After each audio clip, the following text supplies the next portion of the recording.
Okay, guys, welcome back to week 3 of the records. It's already the third week, and I forgot how many weeks we're in. All right. Well, anyway, welcome back. Um, I'm joined as always by Rob, What up? Joe, What up? and Tim. Hello.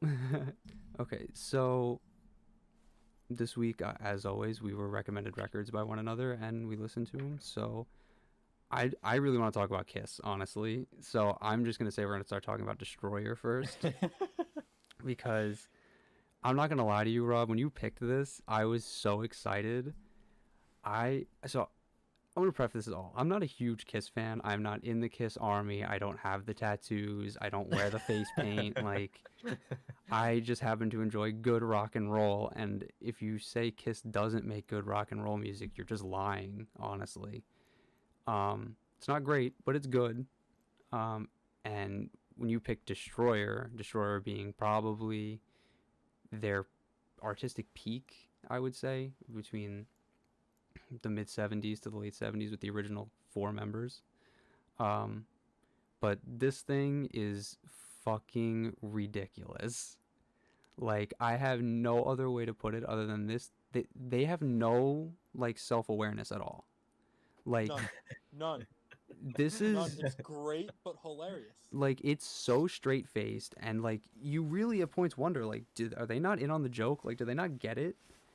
It's like, the song that sticks out in particular in this respect is like God of Thunder. Like, bro, he like Gene Simmons is talking about like sacrificing virgin souls to himself and like the idol worship and like this rock god archetype that he's playing with is just so ridiculous, but I love it, you know. It's funny because, so full disclosure, the reason that I picked this album was I was talking to my dad actually, and I asked him, I was like, "What's your favorite record of all time?" Right? And he came at me with, he said he really liked Kiss. He had a lot of Kiss records, and he said, "You know what? Go with Destroyer." So like, all right, cool. Um, so I had never heard this all the way through. Of course, I had heard Detroit Rock City and Shout It Out Loud. I think everyone has heard of that at some point, right? Especially growing up around here with BAB. Yeah. So it's just really funny because there are so many songs on this that if they were sung, I think in a different way, because on God of Thunder and Great Expectations and even Sweet Pain, like you can get a sense that like Gene Simmons is hamming it up, right? Like he's getting real, like especially on God of Thunder, like they're just so like exaggerated that I can't help but believe that maybe at the beginning they were in on it, but then like he probably bought into it, right? Because it's Gene Simmons and it's Kiss. I mean, it's hard not to buy into it, right? When like you're living that lifestyle that comes with it, you know? Especially because I'm not to cut you off, but like not for No, like you're this good. is their first commercial studio album that actually was like a success. Kiss had been like a recording act for up to this point probably about 3-4 years. And their first big breakthrough was an album that I love that I'm probably going to recommend in not next week or but in the coming weeks. It was Alive, which is a live album composed of shows from their Hotter Than Hell tour in the preceding years. But like this thing is ridiculous. Like you can literally hear the pyrotechnics. Like Gene Simmons spits fire. It's like on the record, not like actually like bars, but like Not like real fire. You know? Best rap album of the year award goes to. Yeah. Instead of Macklemore beating Kendrick Lamar, it'll be Kiss this time. Yeah, I was just about to say that. You stole the joke from me. Um, but so this is like their first commercial breakthrough. So this is their first real brush with like rock stardom and being like in the jet set, I guess you would say, right? Like having girls throw themselves at them and having whatever drugs and whatever, just literally whatever they wanted, you know? So I guess like you said, they probably were in on it at one point. They're probably like, this is so ridiculous. But like when you get that famous that fast, it's hard not to buy into it, right? Yeah, and you know what it is? I think, like I said, the thing is, it's the way that they deliver the lyrics. It's so exaggerated. I think if they were like a little bit more like deadpan, like they toned it back a little bit, I think it would come off as kind of like douchey, you know? Yeah. Like, really, Gene Simmons, like, you're really gonna tell me that you're the God of Thunder, and then you go on Great Expectations, and you're gonna tell me that, like, every girl on the planet wants you all of a sudden? Okay. Like, Can we talk about Great Expectations though? Like really? Listen, I was listening to that song, and you warned me about the song. Yeah, I and gave you I fair don't. warning. I did not remember the name if you told me. So I'm listening to the song, and the intro comes in, and I'm like, wow. I'm like, you know what? I'm like, this is my favorite song, I think, so far. And then once the lyrics started, I'm like, one of those moments, I'm like, they're joking. Like, is this, like, do they think they're, like, I don't want to say for real, like, I understand, like, yeah, they make real music. It's not like they're, like, just fake and, like, staged.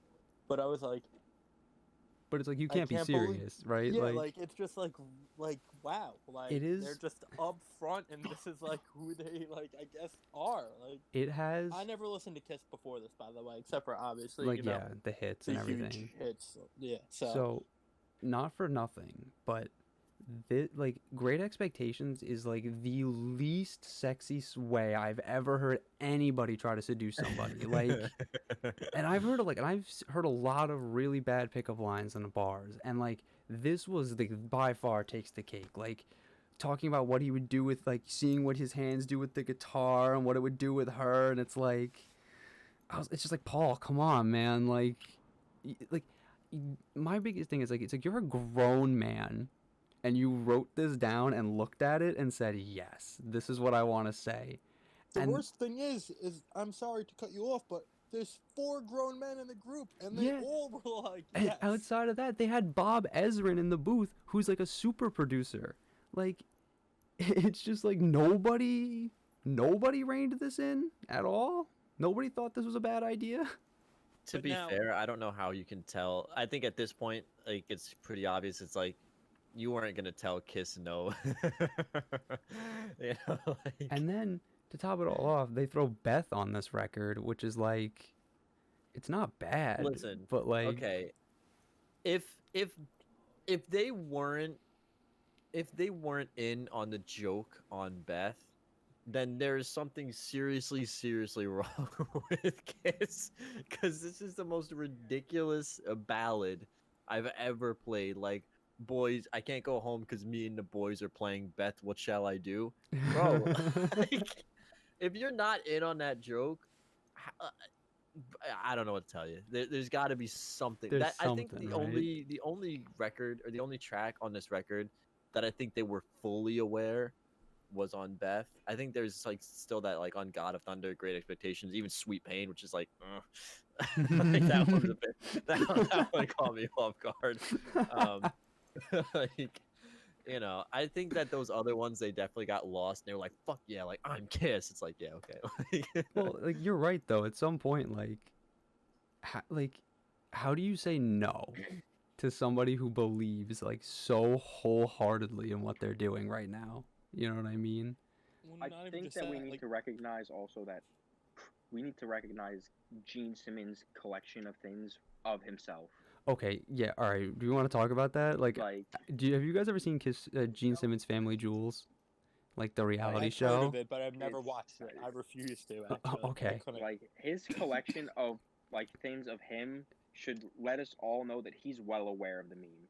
He I just don't- loves the meme. He's just so obsessed with himself. I he don't even doesn't think he fucking care. likes the meme. I really think he's like this egotistical. Like I really think Gene Simmons is a genuine narcissist. Like I've seen my fair share of interviews with him. Again, not a Kiss expert, not in the Kiss army. Don't worship at the altar. But that being said, like he's kind of a dick. Like I wouldn't be surprised if if he really believed a lot of what he was saying here. And to your point though, like his collection of like his own memorabilia is actually kind of disgusting.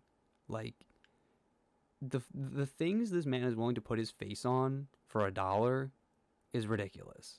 Like His amount of Japanese and Chinese toys and knockoffs that he has in his collection also is crazy because he has the knockoffs too. yeah, like he buys everything. And like they made So- caskets, bro. They made 2 variations of the Kiss casket. Dimebag Darrell was buried in one. Yeah, he was. It's just Surprised like I knew that, aren't you? no. I mean, I figured Michael really likes Pantera, so Actually, my dad told me that. really. Fair enough. But yeah, so back to like this whole Kiss thing. I mean, it only gets worse, right? Like if we were to move on from Destroyer and listen to like Love Gun or like Dynasty, it's by that point the joke wears really thin, honestly. Like it's not very funny, it's not very good, and the tongue isn't in the cheek anymore. It's very clear. Like Christine 16, like come on, bro. Gene Simmons is fantasizing about a 16-year-old, like, Yeah, and like by no. this point he's a grown man, grown ass man, like 25 and plus, like grown ass man. It's not like Paul McCartney in 1962 singing about, well, she was just 17 when he's only like 19 years old. It's still weird, and I don't condone it, but like he's still a teenager. Gene Simmons is like 26 years old. Like, no. I don't know why, and this is kind of a tangent, but I don't know really why, like, what the obsession with rock stars, like younger women, is. Like, specifically when it comes to like some of the ones like Gene Simmons. Like, you're really telling me Gene Simmons couldn't get an of age woman that he has to start fantasizing about 16-year-olds? It's like, come on, dude. I get it's like the whole like, oh fuck the rules, rock star life kind of thing, but it's like, yeah, you're still crossing the line there, It's bud. like there's Like, this is a I don't very even think not that's good. like a rule like a sane person is willing to cross. Yeah, on, no, like, absolutely regardless not. if you're a rock star, like And like, listen, again, since we're already on this tangent, right? Like, some of my biggest heroes are problematic, and I have to like reconcile that. Like not Gene Simmons. I don't really like the guy all that much, uh, but like Jerry Lee Jimmy Lewis. Page, David Bowie, like they're wildly problematic. Like wildly problematic. Like Jimmy Page was dating like a 14-year-old when he was 28. Like Who was it? Jerry Lee Lewis. Jerry Lee Lewis Didn't he- married his cousin. who was like 14 or something Yeah, stupid. and he was on. I think he was Yeah. like an 18 or 19. Yeah, No, I thought he was in his 20s even. maybe it was weird. I mean, like rock stars are weird people, man. They just, I guess you have to be. Something has to be kind of like, a screw has to be loose for you to be like as creative as a lot of these people are. That being said, though, like this is maybe a screw that we shouldn't let get loosened. Like maybe these people should avoid this. And like I don't know why Kiss felt the need to make a song that's immortalized forever on a record about fantasizing about 16-year-olds. Even in 1977, it was weird. Like, doesn't hold up any better in 2021. Again, the song's not on this record, but like, we're on talking about Kiss. Might as well throw it all into the pot, right? Fuck it. yeah, I mean, like you said, I think it's very clear for most of this record that they haven't fully crossed the line. Like they're still in on it a little bit, but there's still like a large majority of that part of them that I think believes all the stuff they're saying. Um, but to me, the most of this record was tongue in cheek enough for me to find it funny and not just obnoxious. Because there are times when people take themselves too seriously on the mic, and like you can hear it. Oh yeah, But it's just so exaggerated, it's so blown out, and the lyrics are just so ridiculous that it's not annoying. It's just like, wow, this is just kind of goofy, it's enjoyable all the way through, even though it might not be like good per se or like great. It's fun. It's you know, it's just fun, honestly. Like it's just good, and they're comic book characters. They're playing at this point. They're still playing characters, I think, is the best way to put it. Like Gene Simmons is still like Gene Simmons as the demon, and it's not just like the demon yet. By the when it like what it would be like only like 6 months to a year later. Right. I don't know. Wait, they all had different names? Gene Simmons was the demon. Fuck. Paul Stanley. Ace Frehley was Starman. Ace. Yeah, Space Ace. Paul Stanley's the Starman, and Peter Criss was the cat. And then you get like really cool ones like Tommy Thayer, the Ankh Warrior. What the fuck is an awkward? So you remember in Yu-Gi-Oh? So you remember Yu-Gi-Oh, right? You had like you had like the enchanted objects, like the pyramid and like whatever, right? The puzzle. Millennium Remember, Objects. remember the Ankh, like the weird scepter thing? Oh my god. So I swear to God, I swear, in like the 80s, Yeah. he had like an Yeah. Ankh painted on his face. it was ridiculous. And then they took the makeup off and became a hair metal band, and that's a whole other story. But yeah, you know, the Ankh Warrior, the Cat. And now you have two guys who weren't even in the band just wearing Ace Frehley and Peter Criss's makeup and lip syncing, which is incredible. Yikes. Yeah, they got caught on their farewell tour lip syncing. Like Paul Stanley was out of sync with the backing track, and like his voice wasn't moving, and it was bad. It was real bad. People still pay money to see him though. With all that being said, I think it's about the experience with that. oh yeah, no, Yeah, I I hear totally that agree. because fire with It's SNL. it's That's going really to what see it's the about. show. Is- Like I don't think most people are Yeah, no. are into Kiss because like Oh yeah, they really no. enjoy the lyrics. I think it's about the thrill. Yeah, no, it's about like the pirate, like you said, like the light show and everything. But all that being said, I give this. I mean, like I'm gonna give it a recommend just because I think everybody at some point should just sit down and listen to how ridiculous this thing is. Like, I think it's worth it. Just because, if for nothing else, it'll show you what a certain part of the population really, really enjoys a lot, because the amount of people over, I would say like 40 that are like in the Kiss army must number in like the hundreds of millions. Like, it's kind of insane. But yeah, what would you guys give it?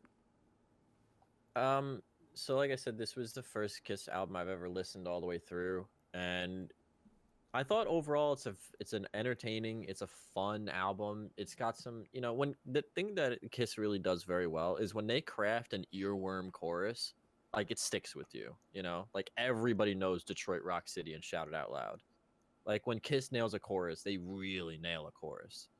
And the parts like God of Thunder, Beth, and Sweet Pain, like they're tongue in cheek enough, like I said, that it's still enjoyable. I think the other records are the other tracks are like they're okay. You know, they're not bad. They're produced well, if nothing else. Yeah, and I think that this album is short enough. Like I think it's only something like 30 minutes or so, Yeah, I think like it's like 30 35 35. minutes. Yeah. So I said it's short enough to be recommended. I think quality-wise, overall, the tracks would boil down to a choice cuts, but like it's so short that you can throw it on and listen to it in 35 minutes, and it's worth listening to, if nothing else, just to hear how absurdly weird Gene Simmons can be, and or not Gene Simmons, like the entirety of Kiss can be talking about Sweet Pain and Great Expectations. And trying to seduce you with like this. Is Like this a I Great can play the guitar, look at my fingers. It's like no, I Doesn't- don't think I'm going to. Isn't there a chorus on it? Like, isn't there like an orchestra on that too? Like, there's like this big like orchestral ending to that track. Yeah. Oh my god, yeah. That all like came flooding back to me in like the last like 10 seconds. I was like, oh yeah, I like wiped that from my brain. Anyway, what about you, Joe? What did you think of Kiss? This is your first experience with Kiss. Definitely give it a recommend. Definitely think you should be some type of under the influence when you're listening to it. Home Alone. I would where you also can agree. Laugh your ass off, because I was just found it very comical the whole album. That's why I would give it a recommend. Their music was, like you guys said, produced well, but when you get down to it, they really weren't anything that special. But just because you gotta just, I feel like, listen to them just to see what, like, you know, the hype's about. You gotta and then see it, realize, you know? You gotta see Yeah. it to believe it. Exactly. And then when you realize it, you're like, oh, okay. So, It's also worth just seeing like what all these grown men in face paint are talking about. I think Yeah. like kind And of it's creepy. not to say that there's not good tracks on here. Like I think Detroit Rock City is a fantastic Oh, track. yeah, I mean, I think it's a Shout Out classic, you Loud is know? good. I think King of the Nighttime World is fun. I think Beth is hilarious. Like I don't want us to come off as us being like, yeah, just go listen to it to laugh at it. Like there's Oh, yeah, legitimately no. good music on it. it's enjoyable. Like it's genuinely Yeah, enjoyable. but still, I don't even think their good music would be that good enough to make it a recommend album. I mean, no. No. But like in conjunction with how ridiculous it is, like they're not. Yeah, at that point, that's what I'm saying as well. So Yeah, no, that's fair. I don't want anybody to think I'm disagreeing with you guys. Yeah, no. What about you, If you Tim? were for a few brewskis deep after the hockey game in the parking lot listening to this shit, it'd be lit. Oh yeah, bro, tailgating. This is So- exactly what it's about. I like God of Thunder and Shout It Out Loud, and I think it was a okay album, decent listen, choice cut. Yeah, that's fair. if I didn't love like the concept of Kiss, I guess how ridiculous it all is, as much as I do, I probably would have given it like a choice cuts. But like we all said, like it's just fun, and I guess piggybacking on like fun and ridiculous, we can talk about Two Chains, right? We can go right into fucking based on a true story. Um, so I have never listened to Two Chains before, outside of like the big hits that he had when I was growing up, because I didn't listen to hip hop much growing up. So this is like all new for me, and I fucking loved this thing. I thought this record was awesome. It it honestly reminded me of such like a time and place. Like it just like reminded me of early high school because like this is all people used to listen to. But like outside of like the nostalgia factor for me, like Two Chains really is just ridiculous and hilarious, and he's got bars, bro, bars on bars. He's been rapping forever. Yeah, where's he No, from? he's from Atlanta. I'm pretty sure it's Atlanta, but definitely Atlanta. Georgia. Okay. He was he had a rap name before this, which he changed because I believe he said the words were not family friendly or not family orientated, which was Titty Boy. Oh yeah, it was Titty Boy. Yes, he was Titty Boy. And I forget the name of it. I believe forgot he was also Titty in was it Boy. he was also in Play a Circle. Really? I didn't know that. Yes. So he's been around for like a while, so he can obviously rap, but this was what like really put him in like to the rap game himself as Two Chains. And I just think overall it was just a great album. Like Steve said, brings me back to like being 15, 16 years old. And there's some songs that, like Birthday Song, you will hear that still played on the radio occasionally. I mean, and there's just, I feel like some like even classics on this song. Album. I loved the opening track so much with Lil Wayne. My favorite part of the whole thing isn't even like any of the rapping. It's like the back and forth that they have when they're talking about like passing the girl around. They're like, I'm like, no, you can have her. And they're like, no, you can have her. And like they're just going back and forth for like 45 seconds. And then he goes, but like it ain't even that serious. And then they stop and he goes right back into rapping like nothing happened. It's just like, it's so ridiculous. It's like Two Chains, honestly, for just like argument's sake in the podcast, he's the rap equivalent of Kiss in that like the things he does and says are so ridiculous and outlandish. He can't mean it. Like there's no way he means what he says a lot of this time. But that being said, he says he still spits bars. Like they're still great. He also has the TV show.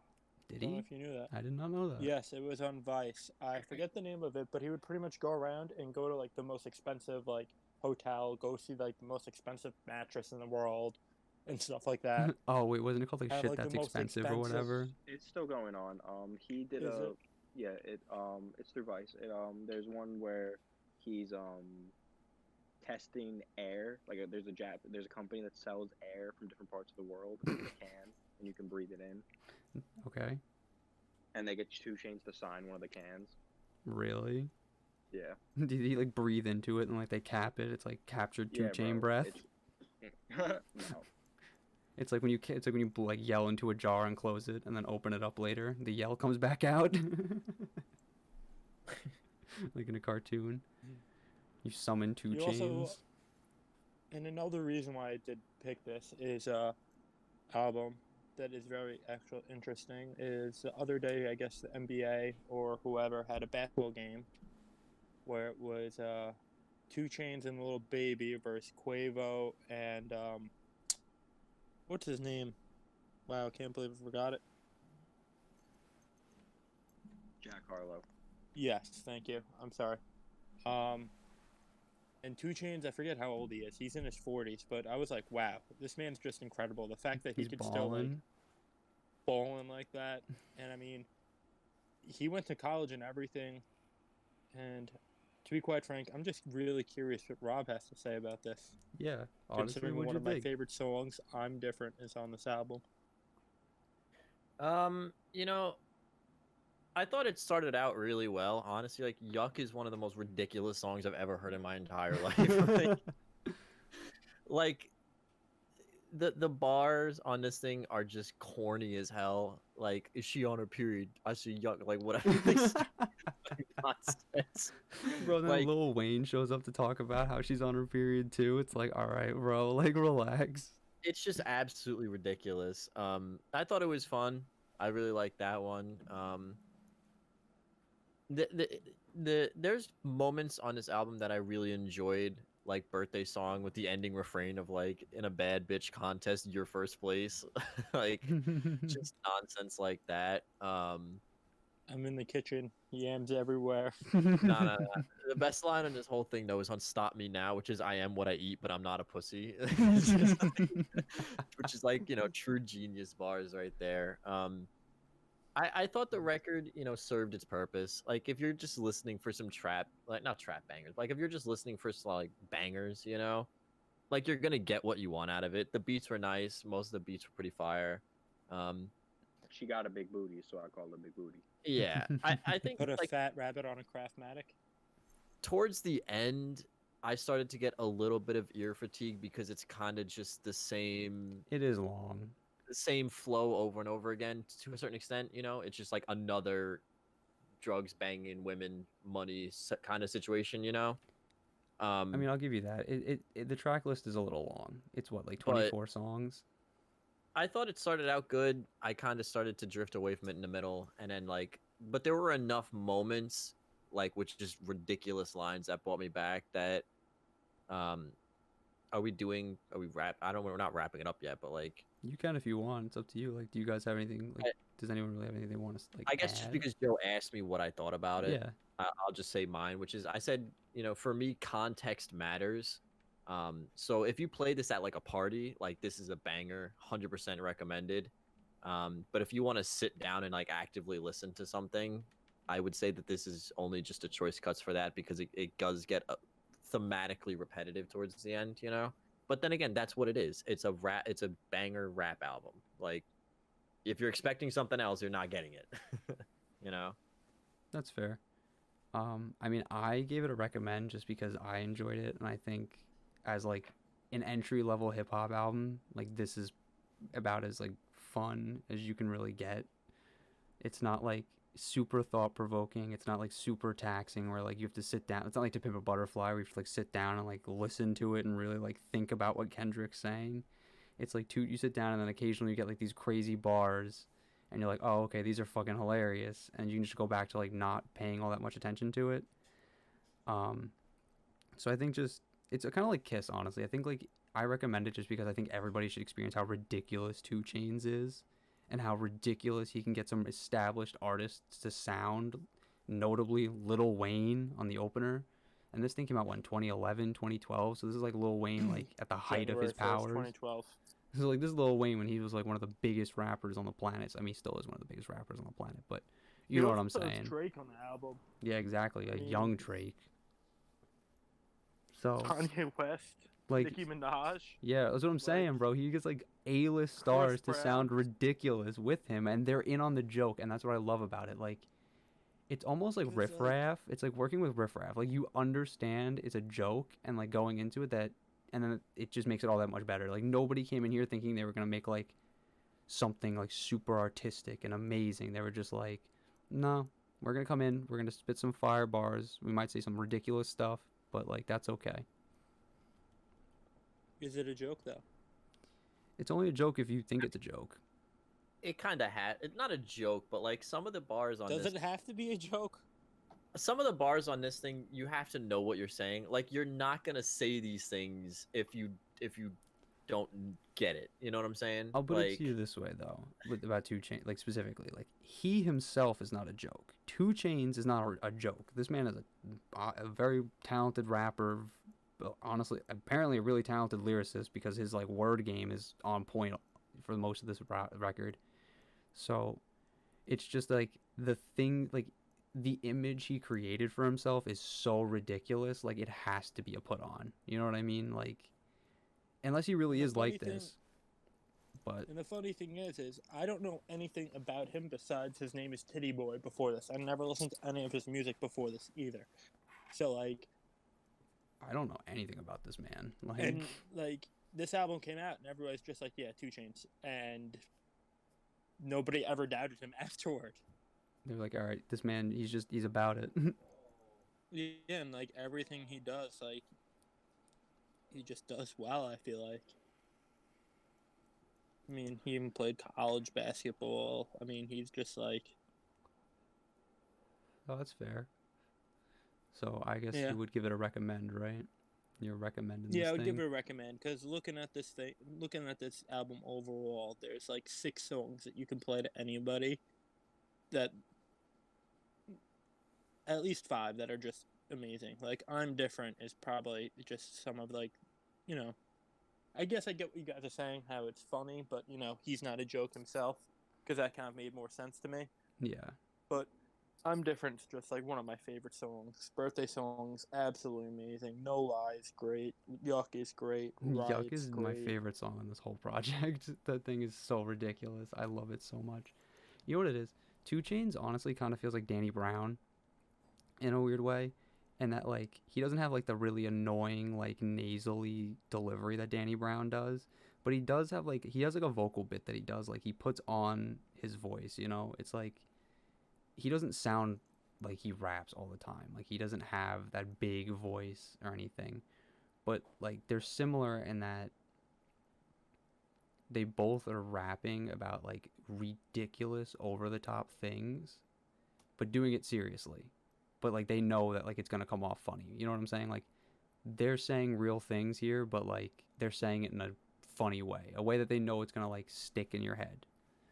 And I guess, yeah, I don't know. That's I guess what I have to say about 2 Chainz. What about you, Tim? I know you really like this thing.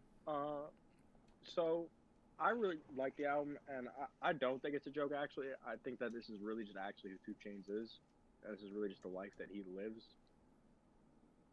and he just was actually just rapping about it. I'm like, That's what I yes, think too. some of the shit that he says is really outlandish, but I think that's just really who he is as a person.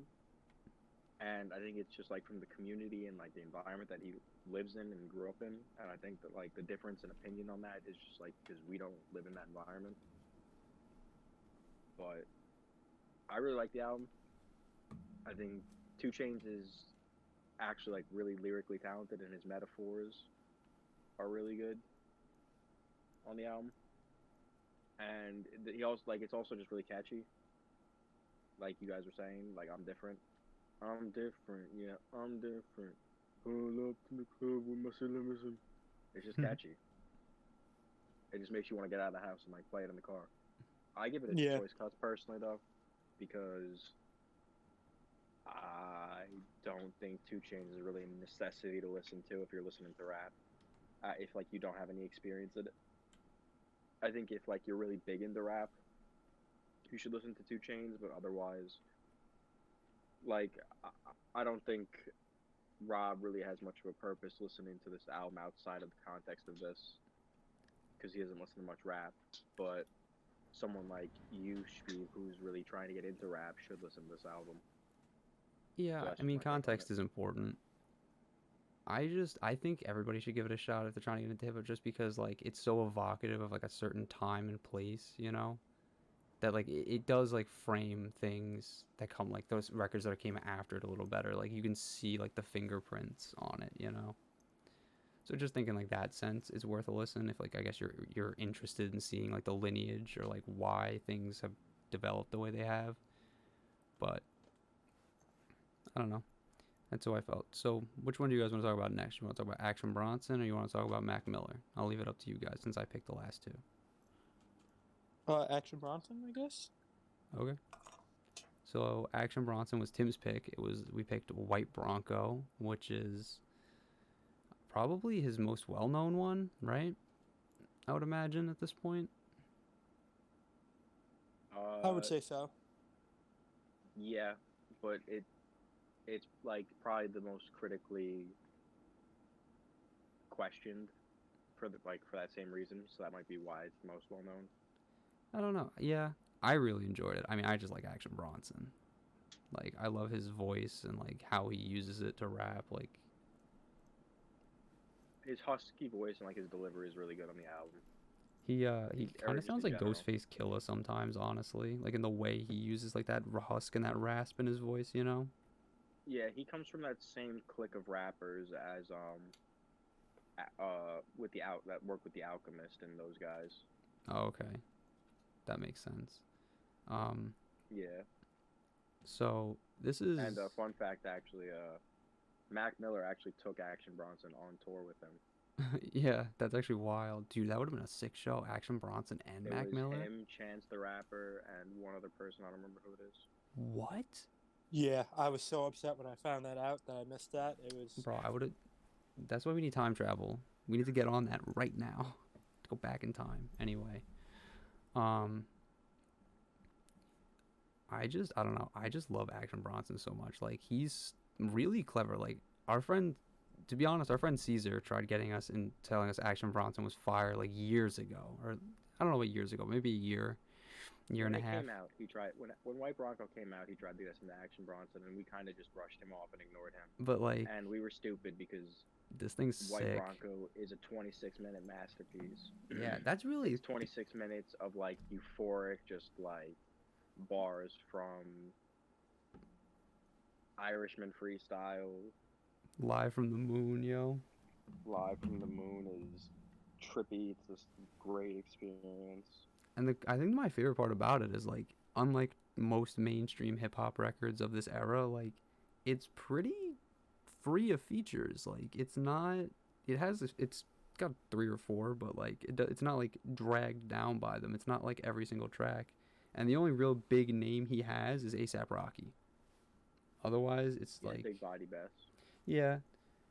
But I guess like everybody else is more or less like of his like not like of his standing, I guess, but like his like in the showbiz hierarchy, I guess you would say, like on his level. Like nobody here eclipses Action Bronson, and even like the big stars he gets on the project don't outshine him. Well, this was his first independent record, was the big thing and reason for that. That's why it's called White Bronco. The album's supposed to be his freeing of himself. White Bronco also isn't supposed to be a horse and like It's what a like the Bronco O.J. is. Simpson White Bronco. No, it's White Bronco is supposed to just recognize as a wild beast, an untamable being. It's not supposed to necessarily mean a horse. It doesn't reference the horse in that regard. That's fair. The album just has some of the craziest metaphors and like lyricism that you can find, and it's just the bars just connect really well, and like it's random in like concept and like how he gets to some of those parts, but it was just like where he was at, like what he does. Like he just loved to be like a wild being. No one was taming him. He's a White Bronco. Well, it's like he said on Easy Rider, yo. We spent 10 days up in the mountains. What was it? We spent Exactly. taking acid in the mountains, running wild with the stallions. What This thing's immaculately produced too, by the way. Just gonna put that out there. What were you gonna say, Joe? yes. And what I love about Action Bronson is like what he says, I 110% believe. Like people don't know this. He's like a world acclaimed chef. Oh yeah. I think I forget what show it was that he was on, but he was on a show like Iron Chef or something like that. He has a cooking show called Fuck That's Delicious. Yes, and he also has Action Bronson, the Untitled Show, which is another great show where he hosts like celebrities come over, chefs come over at the same time, and then he'll have like wine dancers perform all in like his like a studio in Queens on the water. It's like crazy. He literally is a wild man. And the funny thing is if you looked at him, you wouldn't see rapper, chef, wild man. Well, you'd see. I think you'd get Wild Man now that he's got like the back of his head tattooed. But yeah, well now, yes. But I know what you're saying. Like you're right though. Like you believe what he's saying. Like yes, and I've listened to him since Mr. Wonderful. Like I've known him since like he was on Chance the Rapper album. Like when I heard Acid Rap and Nah, that was the first time I forgot heard he's of on Action Acid Bronson. Rap. Yes, and Chance the Rapper then was on his album Mr. Wonderful with Baby Blue, and then they have the song Acting Crazy. So like I've watched the shows all along, and he had another show, I think a third one also Ancient on Viceland. Aliens. Yes, Ancient Aliens. Thank you. They would just watch Ancient Great Aliens show. and get high. Bro, this is a real tangent, but since we're talking about it, I watched one of those episodes once. This man had a joint that, like, I swear to God must have been like 4 feet long. It was the biggest cone I've ever seen in my entire life. I Chief have Keef used to smoke them all the time. I have like no idea, like, and like he's just facing this thing, bro. Like he's just sitting there, just like toking on it, watching Ancient Aliens. It's ridiculous. Anyway, sorry. I just because we're talking about it. He's just a very, very interesting man. He really is. Dos Equis should bring him in to be the Stop world's most stealing my interesting jokes man. today. Stop stealing my jokes today. Bro, you're setting them up, and I'm just spiking them. Like I know. you got to get there. You know. I know. It's all I right. just gotta block you from getting them. Yeah, exactly. My bull. You go home. You don't get to play anymore. No. But yeah, this thing's produced like immaculately. Like every track just sounds good, and Live from the Moon, even though it doesn't sound like there's nothing, it's so evocative of like, I don't know. I believe it. I really believe that like he's transmitting himself from the moon to rap to me right now. Like there's just something about it and the way it's produced and like his delivery, and I don't know. I love this thing. Ooh, I hit my desk. I just love this thing. Like it's so good. Who said he wasn't from the moon? I mean, he might be, bro. For all we know, he might be. But And like I've known people that have ran into him like before and at like I forget what it was, some type of convention or whatever, but and they just said like he literally is exactly like what he's is like there's nothing else to say about he's that. not like a persona. He like actually is this person. No, that is Action Bronson. But I mean, so what do you think, Rob? Because like this is probably your first experience with Action Bronson, right? Yep. So what'd you think of our main man? What's he called? Lil Baklava. I mean, I'm gonna have to be the odd man out, and I really didn't enjoy this album all that much, to be honest with you. And I just want to go on record here and say that I don't know if it's just that I didn't enjoy him, or if that maybe I just don't enjoy rap music as much as other kinds of music. So there could be that possibility that maybe I just don't enjoy this style and the genre. So it not necessarily be that I don't enjoy Action Bronson or like I think he's a bad artist or whatever. Maybe I just don't like the kind of music he's making. But that being said, I don't know. It felt really half baked to me. Like it felt like he just picked some beat, looped it for like a minute or two, like riffed on it one time and like just took the first take and it was like, yeah, all right, good enough, and just kind of slapped it on the album. I don't know. It felt like I got a lot of repetitiveness and just like nothing really excited me all that much about a lot of the stuff on this album. So like obviously I'm the odd man out here, but I wasn't really a fan. It was too repetitive. It felt just really low effort. Really, not from the production standpoint, but even for like a 26 minutes, it felt repetitive because I felt like I can see what you're saying if it was longer, because like the vibe, it'd be very like it is very vibe heavy, but I think like at 26 minutes it comes in at a pretty like yeah, good I mean length. it's not a torture chamber, right? Because but still listening. Like if I played the same sound on loop for 26 minutes, it's still repetitive, you know? No, I get what you're saying. And again, I'm not saying he's bad. I'm not saying his music is bad. Maybe I just don't like rap, but I just didn't really.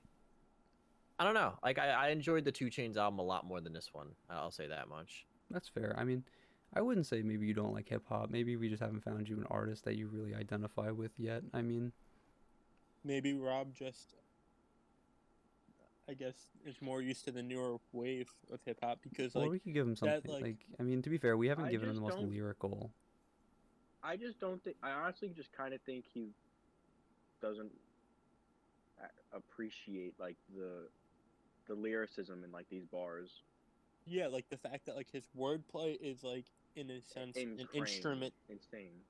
like itself. It paints you the picture like, I and mean, that's what you listen to for Action Bronson. Like I think you're just like looking at the lyrics at surface level is what I would say. I mean, like I said, taste changes. So at some point, maybe you will appreciate it, or you might like it. You might not. You might never like it. Who knows? You know. Um, that's cool. You know, that's your thing. Um, but I wouldn't go so far as to say you don't like hip hop. Maybe like we might be able to find you an artist that you like because there are songs that you like in the genre. So you're not like completely opposed to it. You know. We're on a quest to find Rob's favorite rap album. Honestly, a little bit. I mean, That's I what we need to rename the podcast. season one, the quest to find Rob's fucking favorite hip hop record. No, it's the first We- arc it's gonna in be season Wu-Tang. 1. This is canon right now. This is we're all spoiling canon. it. Yeah. Constant canon here. So I gave this record a I'm just recommending everything this week, honestly. Like, I really like this Action Bronson record. I think it's worth it's worth a listen. Even just for like the production alone, it's worth a listen because some of these ideas are really creative and really kind of off the wall. But outside, even on top of that, like like you said, his wordplay is really good, and I think Action Bronson's technical ability on the mic really is like something to behold. Like he's a formidable MC. So what would you got? Well, obviously Rob, I would imagine you would give this a pass, right? You wouldn't recommend it, or did you give it a choice cuts? I gave it a pass just because, there wasn't really a whole lot of songs that I can really even see myself going back to, So That's fair. it felt like, to me at least, that there was maybe only one or two, and even though it's a short album, I just kind of left with such like a bad taste in my mouth about the whole thing that I ended up giving it a pass. All right, that's fair. What about you guys? Recommend. That's fair. I obviously give it a recommend. Yeah. So, do you guys have anything you want to add to Action Bronson, or do we want to put a nice little bow on it? I just highly recommend, probably even more than the album, that if you do not know Action Bronson, especially you, Rob, Oh, just watch the go shows. watch the Untitled show or watch Fuck That's Delicious, and then go back and listen to the album, and you'll realize, like, okay, It might put it in I feel like, context. yes, Action Bronson's somebody that I feel like people know of him before they listen to his albums. And like they understand somewhat of his character beforehand. I mean, that is kind of the flaw, the big flaw in the format that I came up with, which is the fact that we're giving each other records in a vacuum, and like music doesn't exist in a vacuum, right? Like it's obviously talking in conversation with something, and that something is the culture at large. So the big flaw here is that we're handing each other records in a vacuum, so we're not getting the context. And I kind of wanted it that way because I wanted honest opinions without the idea of like an artist's image or something influencing it. But I will acknowledge that like it also is like the biggest shortcoming of this, because somebody like Action Bronson, I think you get more out of the music if you know more about him or understand his persona a little bit better. Like all of the cooking references through the lyrics make more sense when you understand that like he's a chef and like he was a world famous chef before he broke his like leg. Rob, when you see this man and then you see him like behind a kitchen, like behind a stove, If you saw him before, you knew he liked to eat, so like you believe him when he said he was a good chef. You know what I'm saying? Not even just that. Now like, he's a the beast. things he says, like about food and just like the way he'll even like hold and cut the knife, you're like, I can't believe like this man raps about this, and like it's just 100% accurate and true. Like the fact of like how much like different word and like food vocabulary he uses is just incredible, in my opinion. So last on the docket, last but certainly not least in my opinion, actually Definitely not. might be my favorite record of the bunch this week. This is my pick. Definitely mine. Faces by Mac Miller, a record that Joe actually introduced me to. So for context, this is the first, and like not this instance of it, but like this record was the first like real interaction I had with Mac Miller, like almost at all. I really didn't, like I said, I wasn't into hip hop, didn't really care that much. and then he died, and then obviously people started talking about him more. And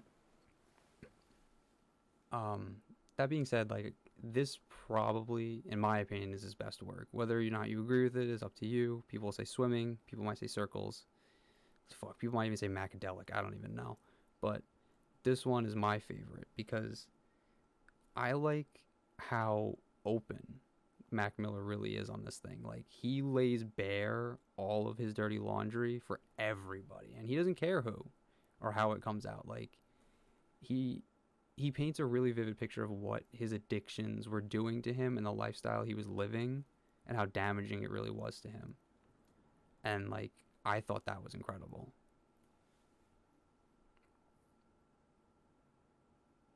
Anyone want to? I'm a huge Mac Miller fan. I've seen him live, and I have to say this is my favorite project. I don't know if you would necessarily call it an album. Yes, it's a mixtape that he ever did. Just not only did he just lay everything down, this is something that I've probably listened to the most all the way through from start to finish. I mean, I know every single word to a lot of the songs. And for what it's worth, this thing isn't short. It's long. It's 24 songs. It's a double LP length. It's long. And the fact that he put this out, and this is something that he didn't necessarily put out to get, buys or streams or anything like that. He just put this out on, at the time, like SoundCloud, Spinrilla, and I remember not really necessarily focusing on watching movies with the sound off, but focusing on this in high school. And this kind of projected, like, my view and where I was going with listening to rap, and for most part of it, I'm happy with that because I look back and I say that this is still his best work ever. What I really love about it is, like, the lyrical storytelling on a lot of it. Like, he paints such a vivid picture of of everything, even so far down as, like, the anecdotal story about when he wanted cornrows. He spends 4 bars, 5 bars talking about how he went all the way to the hood to get cornrows and his hair was too short, but his mom was cool. Drove past the cops, like, fuck those cops. Yeah. What was it? Yeah, Mama drove through the hood with her doors unlocked. Thought she was the illest for that shit. It was fucking. Yeah, like, even Rap Diablo. Oh in yeah. San Francisco, strip butt naked, started Panic at the Disco. I mean, there are even references on here that I didn't know that you had to point out to me. Like, I'm a magnet to the zeros. Call me Edward Sharp. Yeah, like, I didn't know about Edward Sharp and the Magnetic Zeros. I didn't know who that was. I didn't know Yep. a lot of this. Like, this thing was just, and the production on it is incredible. One thing that got me very upset, and I don't know if you knew this. I don't know. Everybody keeps on telling me this, and I'm starting to just be a believer of it, that Mac Miller was Jewish.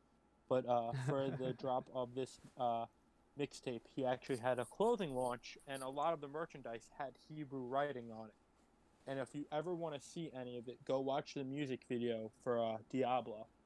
And it's actually very... It's just fire. cool, like, just... It's fire. Yeah. But... And then, even outside of, like, the positive memories, he evokes, like... Even when he's talking about...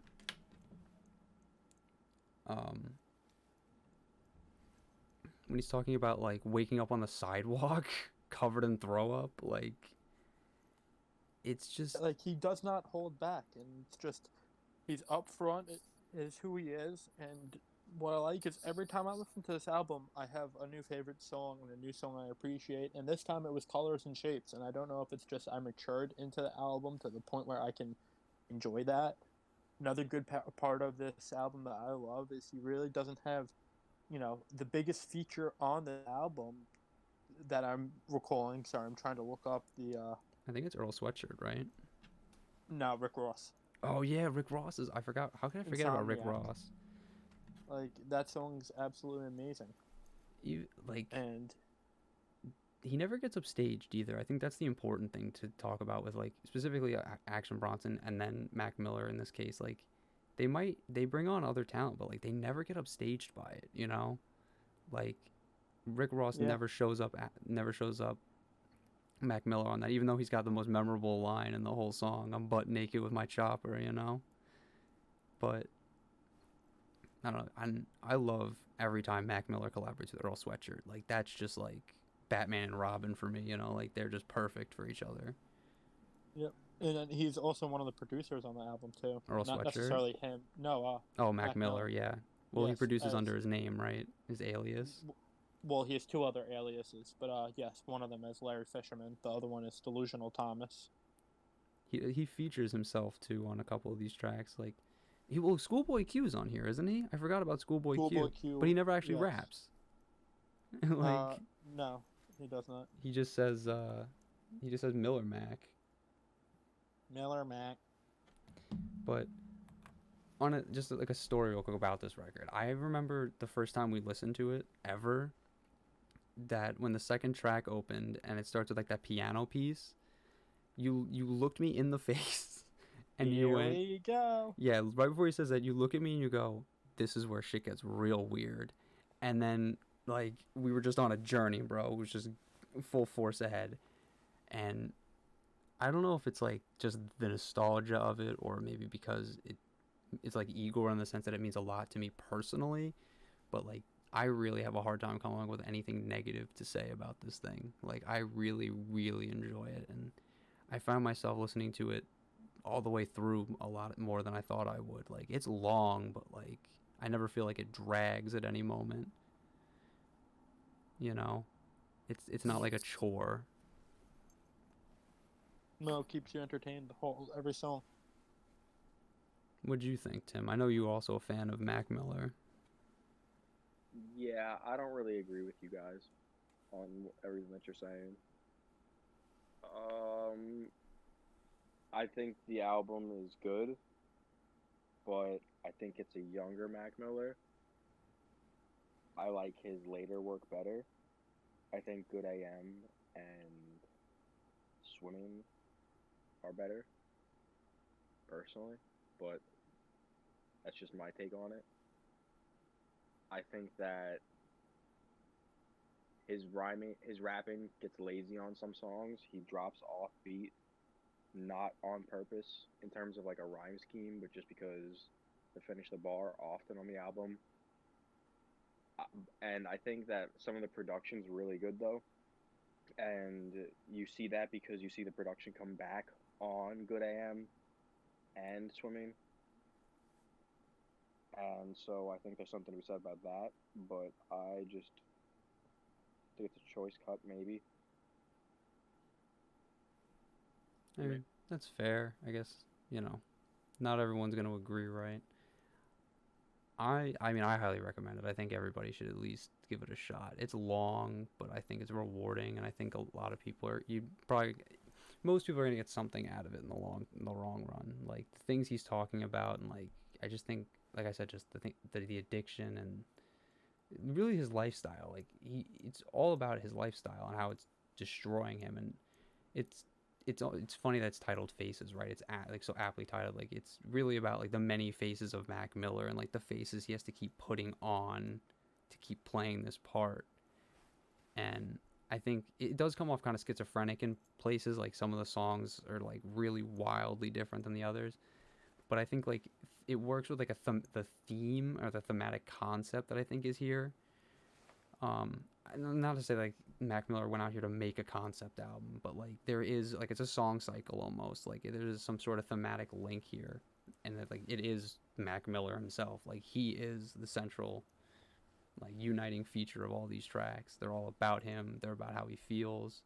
They evoke feelings like of his that he's trying to convey to you. I don't know. I'm a really big fan, but what about you, Joe? What, of this whole project overall? Yeah, what would you give it, I guess? Am I the first one? I was gonna say instant classic in my opinion, and that's my opinion. I don't care. Anybody can hate me. I absolutely love everything about this project. The fact that this is coming to all streaming services soon. I only hope that they don't touch it at all, like they have with some of my other projects that I love in the past. But I just think this is just amazing all the way through. Like I'm sorry, like I don't want to say like the production because it's not. If you're listening to this to listen to absolutely crystal clear, you know, equalized perfectly and everything. That this is not the project for that. Like I said before, Mac Miller Well, didn't do this under, yeah, I the mean, it's album still label to produced make money. well. It's still produced very well, but he did this because this is just to me like something like he just had to, like, I feel like, get off his chest and share. I mean, the man loved making music. I mean, you even I hear mean, that from Ariana Grande in they're her still putting out videos full talking. songs of his, and he's been Yeah, dead for like 2 years. yeah, and they're probably only going to even more.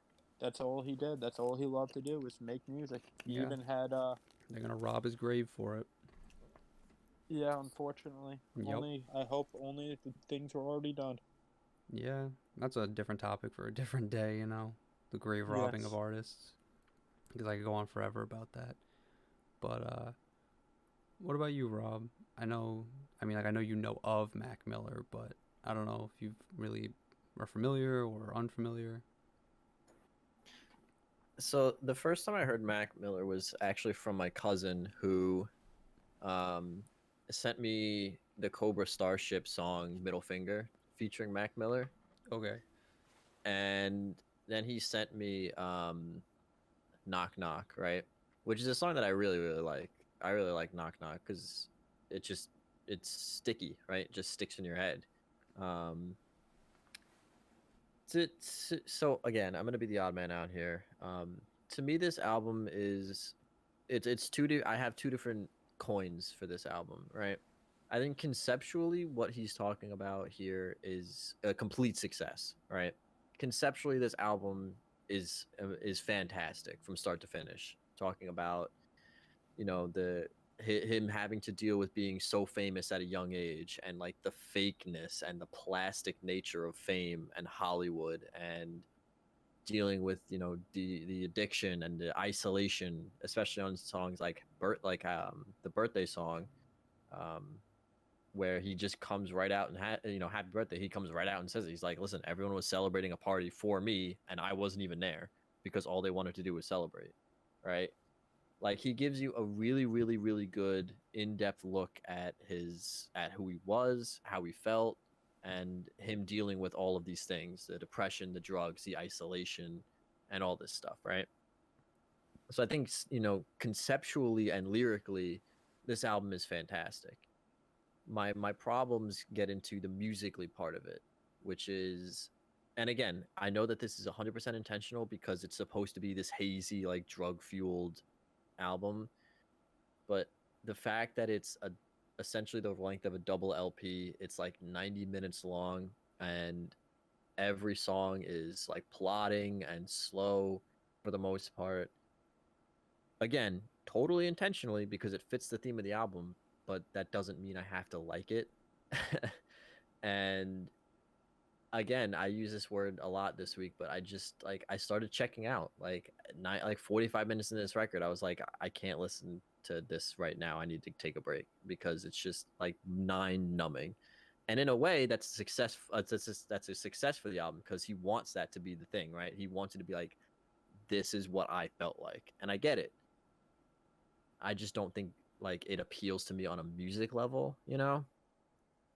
So my final rating was conceptually this thing passes with flying colors. This is everything that I wanted from the Little Peep album, 100%.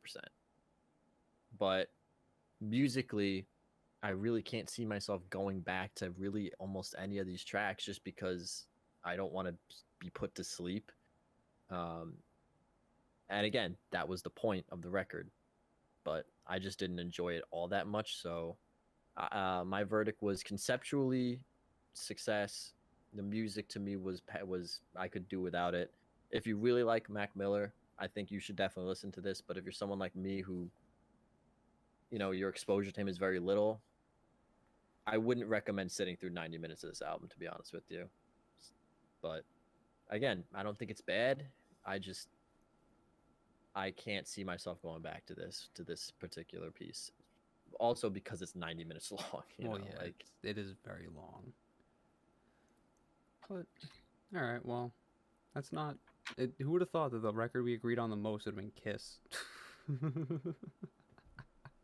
Didn't I see mean, that you know, coming this like I week. said, it's just I don't think this is a bad album, and I don't think the Action Bronson album is a bad album. But just to me, Yeah, no, I mean like there's nothing. repetition started to just be like, I get it, like I get it, I you mean, know. yeah, no, obviously there's no. I mean, I'm not trying to make you feel bad. I was just joking because I think it's hilarious that like we all really liked that Kiss record, and like when you recommended it, I was like, no way. But I mean, hey, that's what it's all about, right? That's really the point of the show. Uh, so do you guys have anything last minute you want to wrap up with, or do you? I do want to say that the one bar from the Action Bronson album where he said I shot him in the leg, made his stanky leg the stankiest, is one of the greatest things that I've ever heard in my entire life. Like, Bro, If you were Action Bronson, he would do that. yeah, that bro. that bar slaps. Like, shoot it, make his stanky leg the stankiest. Like, come on, bro. Bro, that's what I'm saying. Action Bronson's weak. But all right, well, so join us again next week. Same bat time, same bat channel. I really hope it doesn't get me sued by NBC, but whatever. All right.